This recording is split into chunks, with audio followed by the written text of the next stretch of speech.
Beauty and the Beast. Hello, this is Natasha, and this story has always been one of my favourite fairy tales. Bertie says that when you've heard it, you will understand that beauty on the outside of a person is all very well, but it's the beauty on the inside that really counts.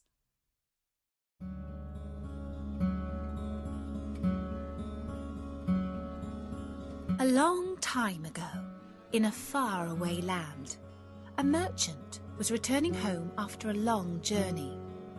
As night fell, he entered a deep forest. His head was full of thoughts of his 6 daughters. He had left home in summer, and now he was returning in deep winter. The most bitter sleet and snow came down, and his horse stumbled on a patch of ice.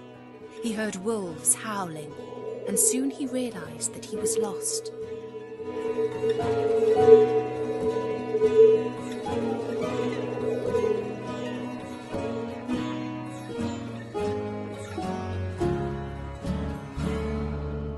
At last he saw some kind of track. At the beginning it was rough and slippery, but soon it led him into an avenue of orange trees, covered with flowers and fruit. But here there was no snow. He saw a flight of stone steps. He went up them into a great castle. Inside, he passed through several splendid rooms. Everywhere in the castle there was a deep silence. At last, he stopped in a small room where a fire was burning.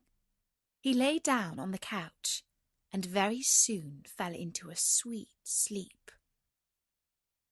He woke up feeling hungry. He was still alone, but a good dinner had been laid on a little table. He began to eat, hoping that he might soon have a chance to thank his kind host, whoever it might be. But no one appeared.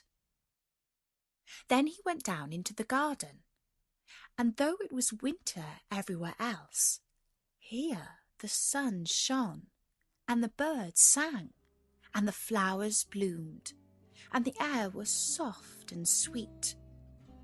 The path had a hedge of roses on each side of it, and the merchant thought that he had never seen or smelt such beautiful flowers. Then he remembered a promise he had made to his youngest daughter, who was so lovely that everyone knew her as Beauty. Before setting out on his journey, he had asked his daughters what presents they would like him to bring back for them. The 5 eldest wished for jewels and fine clothes, but Beauty asked only for a single rose. Now, as he stopped to pick a rose to take home to Beauty, he was startled by a strange noise behind him. Turning round, he saw a frightful, ugly beast, which seemed to be very angry and sad, and said in a terrible voice, "Who said that you could pick my roses? Was it not enough that I let you stay in my palace and was kind to you? This is the way you thank me, by stealing my flowers. But you shall not go unpunished." The merchant was terrified by these furious words.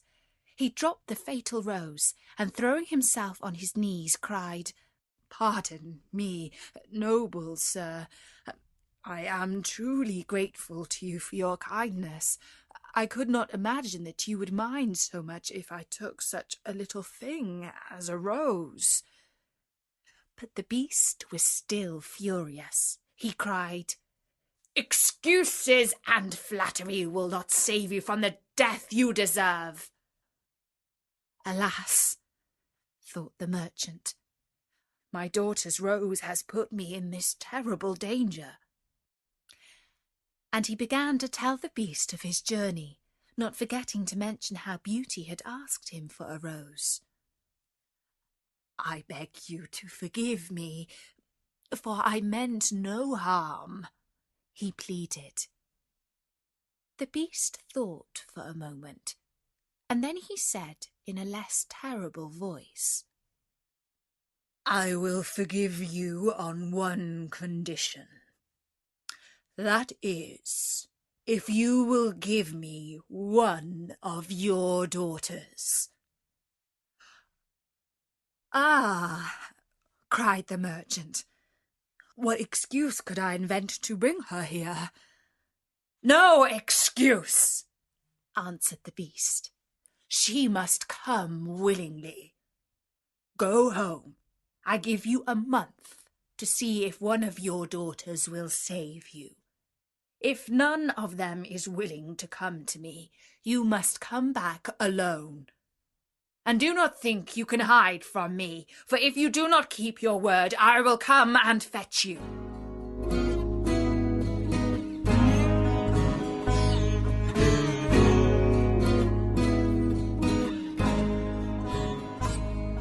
The poor merchant, more dead than alive, went to the stable where his horse was ready for his journey.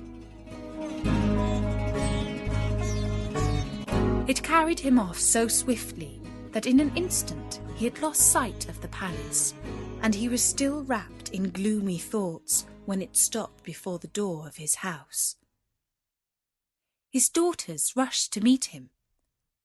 At first he told them nothing of the beast, but as he gave Beauty her rose, he said sadly, "Here is what you asked me to bring you. You little know what it has cost." Later that evening he told his family of his adventures from beginning to end, and then his daughters wept loudly. The girls were very angry with Beauty, and said to her that it was all her fault, and complained bitterly that they should have to suffer for her foolish wish. Poor Beauty said to them, "Who could have guessed that asking for a rose in the middle of summer would cause so much misery? But as I made this mistake, it is only right that I should be the one to suffer for it. I will go back to the beast with my father." When the fatal day came, she said goodbye to her sisters and everything she loved. She mounted a horse together with her father, and it seemed to fly rather than gallop.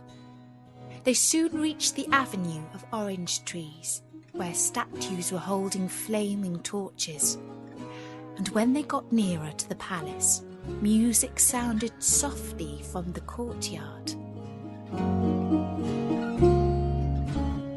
Her father led her into the little room where he had stayed, and there they found a splendid fire burning and a delicious supper set out on the table.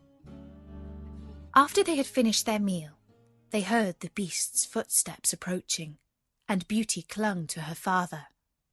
But when the ugly beast appeared, she tried hard to hide her terror, and she nodded to him politely. This clearly pleased the beast. After looking at her, he said, in a voice that might have struck fear into the boldest of hearts, "Good evening, old man. Good evening, Beauty." The merchant was too terrified to reply, but Beauty answered sweetly, "Good evening, beast." "Have you come willingly?" asked the beast. Beauty answered bravely that she had come willingly to save her father. "I am pleased with you," said the beast. "As for you, old man," he added, turning to the merchant, "at sunrise tomorrow you will go." Then turning to Beauty, he said, "Take your father into the next room and help him to choose presents for your sisters. Take everything they would wish for." Then he left them, saying, "Goodbye, Beauty. Goodbye, old man." In the next room they found splendid dresses fit for a queen, and when Beauty opened the cupboards, she was quite dazzled by the gorgeous jewels that lay in heaps upon every shelf. After choosing a vast quantity, she opened the last chest, which was full of gold. "I think, father," she said, "that gold will be more useful to you. We had better take out the other things again, and fill the trunks instead with gold." So they did this, and at last the trunks were so heavy that an elephant could not have carried them. "The beast was making fun of us," cried the merchant. "He pretended to give us these things, knowing that I could not carry them." "Let us wait and see," answered Beauty.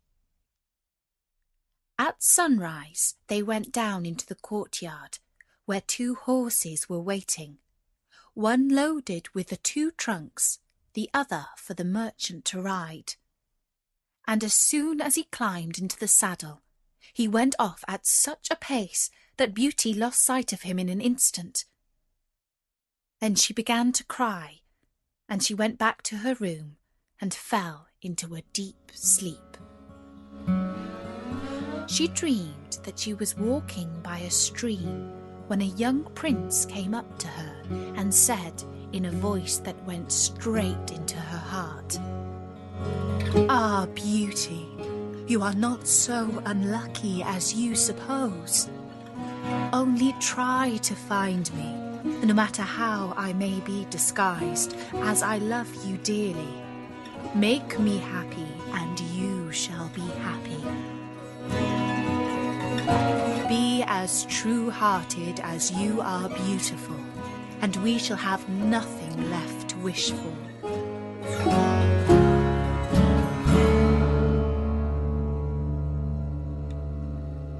"What can I do, Prince, to make you happy?" said Beauty. "Do not trust your eyes," he answered, "and set me free from my misery." When Beauty awoke, she began to think about the charming prince she had seen in her dream.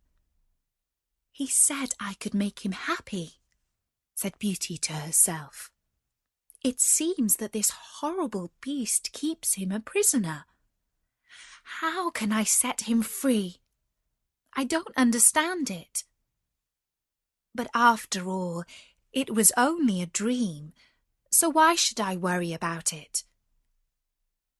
She got up to explore the castle, but she did not hear anyone or any sound, and she began to find it rather dull.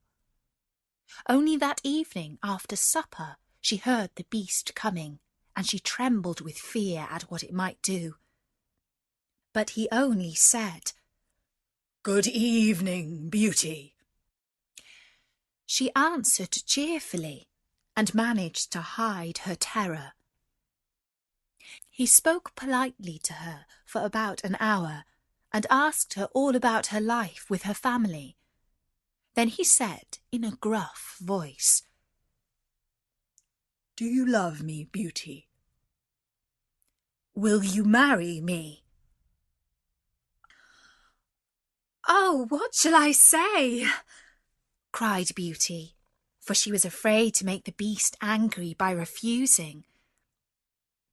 "Say yes or no without fear," he replied. "Oh, no, beast," said Beauty hastily. "Since you will not, good night, Beauty," he said. And she answered, "Good night, beast," very glad to find that he had not attacked her. And after he was gone, she was very soon in bed and asleep, dreaming of her unknown prince. He came to her and said, "Ah, Beauty, why are you so unkind to me? I fear I will be unhappy for many a long day still." The next morning, she decided to amuse herself in the garden, for the sun shone and all the fountains were playing. When she was tired, she went back to the palace and found a new room full of rare birds, so tame that they flew up to Beauty as soon as they saw her and perched upon her shoulders and her hand. Some of them were parrots and cockatoos that could talk, and they greeted Beauty by her name. "Pretty little creatures," she said. "Oh, how I wish that your cage was nearer to my room, that I could often hear you sing."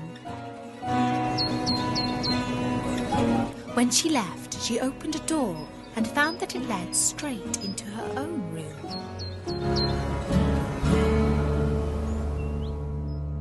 After supper, the Beast paid her his usual visit, and before he left, he asked her as before, "Beauty, will you marry me?"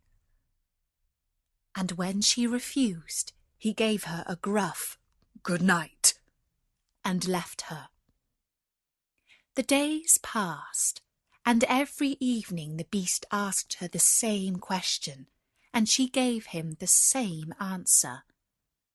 And Beauty felt that when she said, "No, Beast," he went away quite sad. But her happy dreams of the handsome young prince soon made her forget the poor Beast. Her prince always told her to let her heart guide her, and not her eyes, and many other equally baffling things which she could not understand.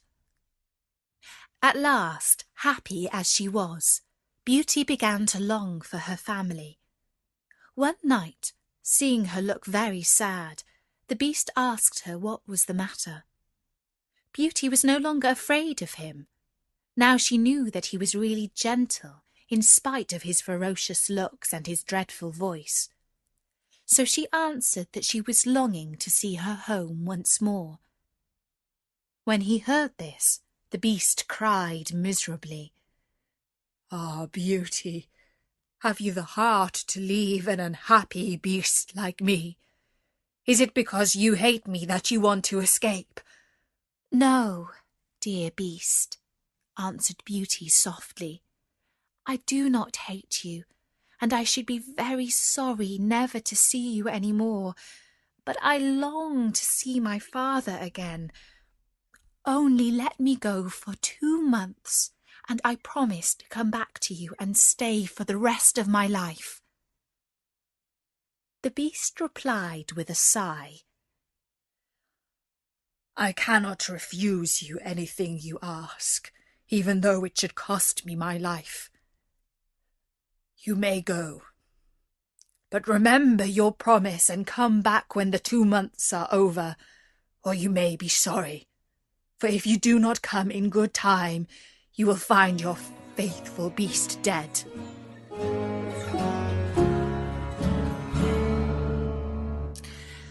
That night Beauty could hardly sleep for joy, and when at last she did begin to dream of her beloved prince, she saw him stretched upon a grassy bank, sad and weary, and hardly like himself.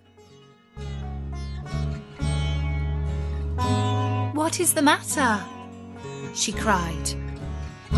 He looked at her reproachfully and said, "How can you ask me, cruel one?" "Ah, don't be so sad," cried Beauty. "I am only going to let my father know that I am safe and happy. I have promised the Beast that I will come back. I would not cause him pain by breaking my word. He told me he would die if I did not keep my promise to him." "What do you care for an ugly beast?" asked the prince. "Oh," said Beauty, "it is not his fault that he is so ugly. He is a very kind beast." Just then she heard someone speaking not very far away. She got up and then suddenly she heard her father's voice. She rushed out and greeted him. She was home. Her sisters were quite astonished to see her, and there was no end to their questions about her life with the beast. Then Beauty asked her father what he thought could be the meaning of her strange dreams. After much thought, he answered, "You tell me yourself that the beast, frightful as he is, loves you dearly, and is kind and gentle to you. I think the prince means that you should do as the beast wishes in spite of his ugliness." But Beauty's thoughts were full of her handsome dream prince, and she could not imagine marrying the beast. When the 2 months were over, Beauty's sisters begged her not to return to the ugly beast, but to stay with her family. At first she could not refuse them, and she stayed on for a few days more. Then one night she had a different dream from usual. She saw not her prince, but the beast. He was lying in a cave, and he looked ill and in pain. And then Beauty remembered his words, that he might die if she did not stay true to her word. The next day, Beauty said goodbye to her father and her brothers and sisters, and as soon as she was in bed, she turned her ring round upon her finger and said firmly, "I wish to go back and see my beast again." Then she fell asleep instantly, and only woke up to hear the clock saying, "Beauty, Beauty," 12 times in its musical voice, which told her at once she was in the palace once more. Everything was just as before, and her birds were so glad to see her. But Beauty thought she had never known such a long day, for she was so anxious to see the beast again that she felt as if supper time would never come. But when it did come, and no beast appeared, she really was frightened. She ran down into the garden to search for him. Up and down the paths and avenues ran poor Beauty, calling in vain, for no one answered. At last, quite tired, she stopped for a minute's rest, and saw that she was standing opposite a cave, and in it lay the beast, asleep. Quite glad to have found him, she ran up and stroked his head. But to her horror, he did not move or open his eyes. "Oh, he is dead, and it is all my fault," said Beauty, crying bitterly. But then, looking at him again, she fancied he still breathed. She fetched some water from the nearest fountain and sprinkled it over his face. Slowly, he began to open his eyes. "Ah, Beauty," he said faintly. "Now you see what happens when you do not keep your word." "Oh, beast," she cried. "I never knew how much I loved you until now, when I feared I was too late to save your life." "Can you really love such an ugly creature as I am?" asked the beast. "You only came just in time. I was dying because I thought you had forgotten your promise. But go back now and rest. I shall see you by and by."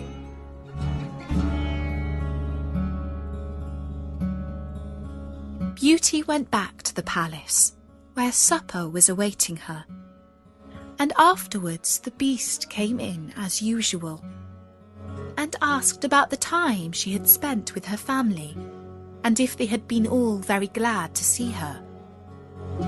And when at last the time came for him to go, and he asked, as he had so often asked before, Beauty, will you marry me?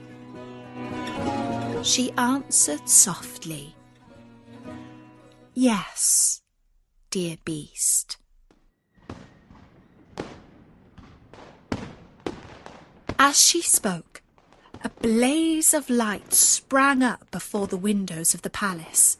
Fireworks crackled and guns banged, and across the avenue of orange trees, in letters all made of fireflies, was written, Long live the prince and his bride. Beauty meant to ask the beast what it all meant, but he had gone. In his place stood her long-loved prince. At that same moment, two ladies entered the room. Both were splendidly dressed, but one especially so. Her companion said, Well, Queen, this is Beauty, who has had the courage to rescue your son from the terrible magic spell that turned him into a beast.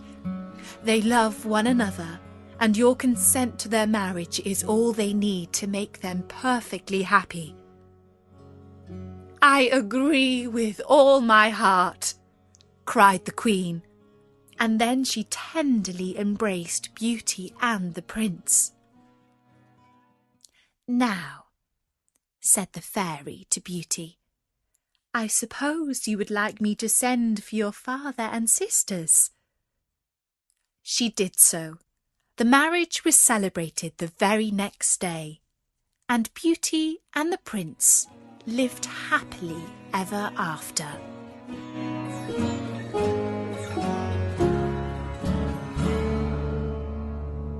And that was the story of Beauty and the Beast. I do hope you enjoyed it as much as I did. And don't forget, there are loads more stories on storynori.com. You can also find us in the iTunes podcast directory under the Kids and Family section. iTunes makes it easy to download our stories and put them on an iPod, so drop by soon and visit us. Until then, from me, Natasha, bye-bye!